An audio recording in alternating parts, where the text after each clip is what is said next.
दोस्तों, आज के वीडियो में लेकर आए हैं एक और मज़ेदार दिलचस्प कहानी। तो कहानी को पूरी सुनिएगा। यह कहानी बहुत समय पहले की है। किसी गांव में एक ब्राह्मण तथा ब्राह्मणी रहते थे। दोनों एक दूसरे से बहुत लगाव रखते थे। दोनों की गुजर बसर अच्छी तरह से हो रही थी। एक दिन किसी बात पर उनकी कहासुनी हो गई। कहासुनी झगड़े तक पहुंच गई। दोनों आपस में एक दूसरे पर आरोप लगाने लगे। झगड़ा इतना बढ़ गया कि दोनों को बादशाह अकबर के दरबार में फैसले के लिए जाना पड़ा। बादशाह अकबर ने ब्राह्मण से पूछा कि तुम्हारा झगड़ा किस बात पर है। ब्राह्मण ने बादशाह अकबर को कहा कि औरत बड़ी ही झूठी, मक्कार तथा फरेबी होती है। उस पर किसी भी तरह विश्वास नहीं किया जा सकता। औरत कितनी भी अच्छी क्यों ना हो, हमेशा विश्वास के लायक नहीं होती। अकबर ने ब्राह्मणी से पूछा कि तुम बताओ, तुम्हारी क्या समस्या है। ब्राह्मणी ने उत्तर दिया, जहाँपना आदमी बड़े ही दुष्ट, धोखेबाज तथा अधर्मी होते हैं। वे बड़े ही पापी होते हैं। किसी की अच्छाई भी उन पर कोई असर नहीं कर सकती। बादशाह ने पूछा, ऐसा क्यों? ब्राह्मणी ने अकबर को बताया, मैं आपको एक कहानी सुनाती हूँ, इसके बाद ही आप कोई फैसला कीजिएगा। इसके बाद ब्राह्मणी बादशाह अकबर को कहानी सुनाना शुरू करती है। दोस्तों, वीडियो को लाइक कर दीजिए, चैनल को सब्सक्राइब ज़रूर कर लीजिए। भगवान आपकी सभी मनोकामनाएं पूर्ण करेंगे। किसी नगर में एक साहूकार रहता था। उसका एक लड़का था। लड़के को बड़े ही लाड़ प्यार से पाला गया था, जिसके कारण उसकी आदतें बिगड़ गई थी। वह शराब पीने लग गया था तथा बहुत सारी युवतियों के साथ उसके संबंध बन गए थे। उसका बाप बहुत अमीर था। लड़के को जुए की आदत भी लग चुकी थी। वह अपने बाप के पैसे को फिजूल खर्ची में उड़ा देता था। साहूकार ने अपने लड़के को सुधारने की बहुत कोशिश की, लेकिन साहूकार अपने लड़के को सुधार नहीं पाया। आखिरकार एक दिन उस साहूकार की मृत्यु हो गई। अब लड़के को रोकने वाला कोई भी नहीं रहा था। अपने पिता के गुजर जाने के बाद उसकी आदतें और ज़्यादा बिगड़ चुकी थी। उसने अपना सारा धन दूसरी लड़कियों के चक्कर में तथा जुए में उड़ा दिया, जिसके कारण उस पर बहुत सारा कर्ज भी चढ़ गया। कर्ज मांगने वाले उसके घर पर आने लगे और उसको धमकियां देने लगे। आखिरकार मांगने वालों से परेशान होकर वह अपने घर से निकल गया। चलते चलते वह किसी दूसरे नगर में पहुंच गया। वहां उसकी मुलाकात एक सेठ के लड़के से हुई। साहूकार के लड़के ने सेठ के लड़के को अपने बारे में झूठी कहानी बताई। धीरे धीरे दोनों में दोस्ती हो गई। सेठ का लड़का उसको अपने घर पर ले आया।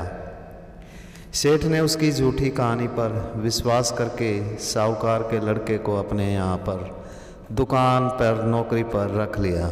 धीरे धीरे साहूकार के लड़के ने उस सेठ का मन जीत लिया। इस बीच में सेठ की लड़की साहूकार के लड़के को अपना दिल दे बैठी। सेठ को जब उनके प्यार के बारे में पता लगा तो कुछ महीनों के बाद सेठ ने अपनी युवा लड़की की शादी उस साहूकार के लड़के से कर दी। सेठ ने अपनी लड़की को दहेज में काफ़ी सारा सोना तथा धन दे दिया। साहूकार के लड़के के मन में इतना सारा धन देखकर अपनी पुरानी आदत याद आने लगी। इतना सारा धन देकर उसने सोचा कि इस धन से उसके सारे कर्ज उतर जाएंगे। आखिरकार एक दिन उसने सेठ से बहाना बनाया कि अब वह अपनी पत्नी के साथ अपने घर जाना चाहता है और अपने नगर में ही कोई काम धंधा करके वहीं पर बसना चाहता है। सेठ ने अपनी लड़की को काफ़ी सारा धन देकर उसके साथ विदा कर दिया और उनके साथ अपने लड़के को भी भेज दिया। चलते चलते उन तीनों को एक जंगल में रात हो गई। वे तीनों वहीं एक कुएं के पास आसरा ले लेते हैं। लड़के की पत्नी तथा सेठ का लड़का दोनों ही खाना खाकर सो जाते हैं, लेकिन धन के लालच में साहूकार के लड़के को नींद नहीं आ रही थी। उसका दिमाग सारा धन पाने के लिए कोई योजना बना रहा था। अपनी योजना के अनुसार उसने सेठ के लड़के को मार दिया तथा अपनी पत्नी को कुएं में फेंक दिया और सारा धन लेकर वहाँ से अपने नगर में चला गया। उधर दूसरी तरफ सेठ का लड़का मर चुका था, लेकिन सेठ की लड़की कुआं सूखा होने के कारण नहीं मर पाई। सवेरा होने पर जब उसको होश आया तो उसने चिल्लाना शुरू कर दिया। एक राहगीर को उसकी आवाज़ सुनाई दी तथा राहगीर ने उस लड़की को कुएं से बाहर निकाल दिया। लड़की अपने पिता के पास चली आई तथा अपने पिता को अपने पति के बारे में उसने कोई भी सच्चाई नहीं बताई। उसने अपने पिता को बताया कि कुछ लुटेरों ने उन्हें लूट लिया तथा उसके भाई को मार दिया तथा पति को अपने साथ उठाकर ले गए। उसके पिता ने लड़की को कहा, बेटी चिंता मत करो, तुम्हारा पति अगर जिंदा होगा तो एक ना एक दिन वह वापस लौट कर जरूर आ जाएगा। सेठ ने अपने लड़के का अंतिम संस्कार करवा दिया। दूसरी तरफ साहूकार का लड़का अपने नगर पहुंचकर अपना सारा कर्ज चुका देता है। उसके बावजूद उसके पास काफ़ी सारा धन बच जाता है। वह अपनी बुरी आदतें फिर से शुरू कर देता है। धीरे धीरे उसका सारा धन फिर से ख़त्म हो जाता है। धन खत्म होने के बाद वह वापस उसी सेठ के पास चला आता है। दोस्तों, वीडियो को लाइक ज़रूर कर दीजिए। वहाँ आकर अपनी पत्नी को जिंदा देखकर वह डर जाता है। एक बार तो उसकी पत्नी उसको बताती है कि मैंने अपने पिता को कुछ भी नहीं बताया क्योंकि मैं तुमसे बहुत प्यार करती हूँ। अपने दामाद को देखकर सेठ बहुत प्रसन्न हुआ। उसने अपने दामाद से कहा कि अब तुम्हें कहीं पर भी जाने की ज़रूरत नहीं है, यहीं पर रहो। साहूकार का लड़का वहीं रहने लगा। अब उसके मन में सेठ का सारा धन पाने का लालच आने लगा था। धन के लालच में एक दिन साहूकार के लड़के ने सेठ तथा अपनी पत्नी को मार दिया तथा उनका सारा धन लेकर अपने नगर में चला गया। ब्राह्मणी ने कहा, जहाँपना अब आप ही बताइए, यह कहानी सुनने के बाद क्या आप नहीं मानते कि आदमी कितने धोखेबाज तथा पापी होते हैं। जिस लड़के ने मित्र बनाया, जिस सेठ ने आसरा दिया तथा जिस लड़की ने दिल से चाहा, उन्हीं को उस साहूकार के लड़के ने धन के लालच में मार दिया। बादशाह अकबर सोच में पड़ गए। बादशाह ने ब्राह्मण से कहा, तुम्हारी पत्नी कह तो ठीक ही रही है, तुम स्त्रियों के बारे में गलत राय क्यों रखते हो।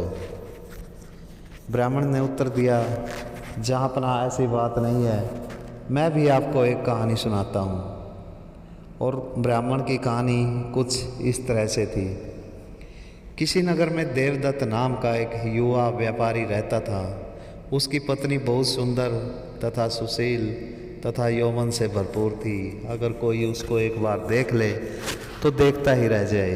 देवदत्त को व्यापार के लिए बार बार दूसरे देशों में जाना पड़ता था,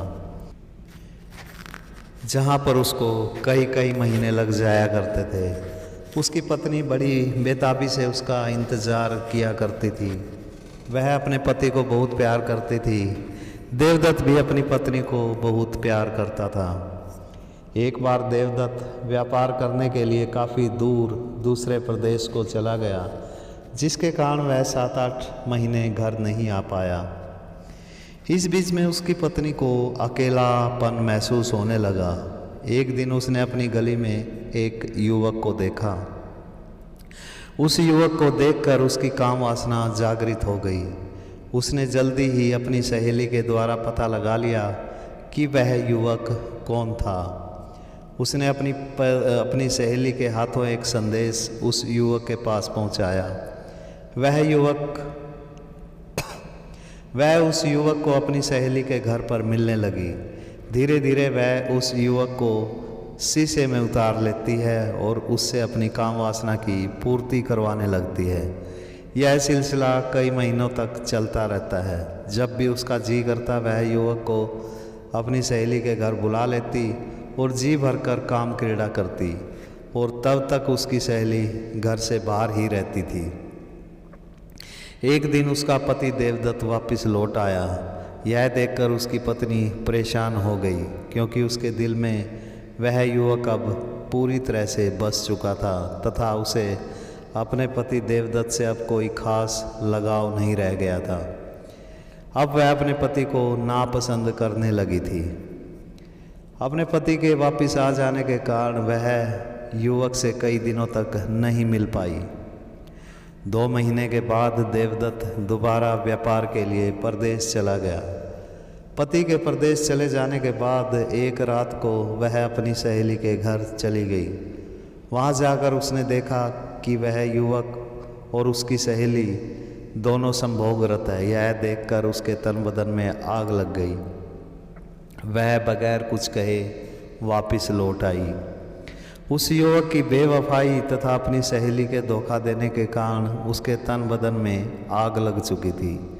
वह उनसे बदला लेना चाहती थी। कुछ ही दिनों में उसने एक दीवान के लड़के को अपनी जवानी के जाल में फंसा लिया। दीवान का लड़का भी उसके हुस्न के जाल में फंस गया। धीरे धीरे उस औरत ने दीवान के लड़के को अपना हर कहा मानने के लिए मजबूर कर दिया। उसने दीवान के लड़के को उस युवक तथा अपनी सहेली के बारे में झूठी कहानी सुनाई। दीवान के लड़के को उनको रास्ते से हटाने के लिए कहा। एक दिन मौका पाकर उस औरत ने दीवान के लड़के के साथ मिलकर अपनी सहेली तथा उस युवक दोनों को मार दिया। अब वह औरत तथा दीवान का लड़का पूरी मौज मस्ती करने लगे। वह दीवान के लड़के से शादी करने के लिए भी राजी हो गई, लेकिन उसके पति देवदत्त के होते ऐसा संभव नहीं था। कई महीनों तक ऐसा ही चलता रहा। वे दोनों अब पति पत्नी की तरह ही रहने लगे थे। वह दीवान का लड़का वहीं उस औरत के घर में आकर रहने लगा। कुछ महीनों बाद जब देवदत्त घर वापस आया तो उसने वहाँ पर दीवान के लड़के को अपनी पत्नी के साथ सोते हुए पाया। यह देखकर देवदत्त आग बबूला हो गया। उसने जब इस बारे में अपनी पत्नी से बात की तो उसकी पत्नी ने देवदत्त को ही बुरा भला कहा और उसको घर से निकल जाने के लिए कहा। दोस्तों, चैनल को सब्सक्राइब ज़रूर कर लीजिए। देवदत्त की पत्नी के दिल में देवदत्त के लिए अब कहीं भी जगह नहीं थी। उसने दीवान के लड़के से कहा कि उनके प्यार के लिए देवदत्त को रास्ते से हटना ही होगा। देवदत्त को मारकर वे शादी कर लेंगे। दीवान का लड़का भी यही चाहता था। वे दोनों मिलकर देवदत्त को मारकर पीछे के बगीचे में दफना देते हैं। कहानी सुनाने के बाद ब्राह्मण ने कहा, जहाँपना अब आप ही बताइए, क्या औरत मक्कार नहीं होती? दोनों कहानियाँ सुनने के बाद अब आप ही स्पष्ट कीजिए कि औरत ज़्यादा मक्कार है या फिर आदमी। बादशाह अकबर को दोनों की बात सही लग रही थी। अकबर को कोई भी हल नज़र नहीं आया। उसने दरबारियों से कहा कि अब आप ही फैसला कीजिए कि दोनों में ज़्यादा मक्कार तथा धोखेबाज कौन है, आदमी या औरत। दरबारियों में से किसी ने औरत को गलत बताया तथा किसी ने आदमी को। कोई भी फैसला नहीं हो पाया। बीरबल भी वहीं पर मौजूद था, लेकिन वह कुछ बोल नहीं रहा था। अकबर ने बीरबल से पूछा, बीरबल, तुम भी कुछ बोलो और हमें बताओ कि दोनों कहानियों में ज़्यादा मक्कार कौन है, औरत या आदमी। बीरबल ने उत्तर दिया, जहाँपना इन दोनों कहानियों में औरत ज़्यादा मक्कार है। अकबर ने पूछा, ऐसा तुम कैसे कह सकते हो? बीरबल ने उत्तर दिया, ब्राह्मणी की कहानी में साहूकार के लड़के की पत्नी ने अपने पिता को अपने पति की सच्चाई ना बताकर गलत काम किया। अगर वह अपने पिता को सच्चाई बता देती तो उसकी तथा उसके पिता की जान बच सकती थी। किसी की गलती छुपाना भी पाप ही होता है। दूसरी कहानी में देवदत्त की पत्नी ने अपने पति के रहते पर पुरुष से संबंध बनाकर अपनी काम वासना की पूर्ति करके पाप का काम किया। ऐसा करके उसने अपने पति के साथ धोखा किया। अपनी काम वासना की आग में उसने युवक, अपनी सहेली तथा अपने पति देवदत्त तक को मरवा दिया। उसकी सहेली ने भी पाप किया। उसकी सहेली को अच्छी तरह पता था कि उस युवक के उसकी सहेली के साथ संबंध है, फिर भी उसने उस युवक के साथ संभोग किया। दोनों कहानियों में तीनों औरत गलत थी। इसके अलावा दोनों कहानियों में साहूकार के लड़के तथा दीवान के लड़के ने भले ही गलत किया हो, लेकिन देवदत्त की कोई भी गलती नहीं थी। इसलिए दोनों कहानी में औरत ज़्यादा मक्कार है, ना कि आदमी। ऐसा सुनकर बादशाह अकबर तथा सभी दरबारी संतुष्ट हो गए। ब्राह्मण तथा ब्राह्मणी को भी अपने प्रश्न का उत्तर मिल गया। दोनों संतुष्ट होकर अपने घर चले गए। दोस्तों, वीडियो को लाइक कर दीजिए, चैनल को सब्सक्राइब ज़रूर कर लीजिए। भगवान आपकी सभी मनोकामनाएं पूर्ण करेंगे। धन्यवाद।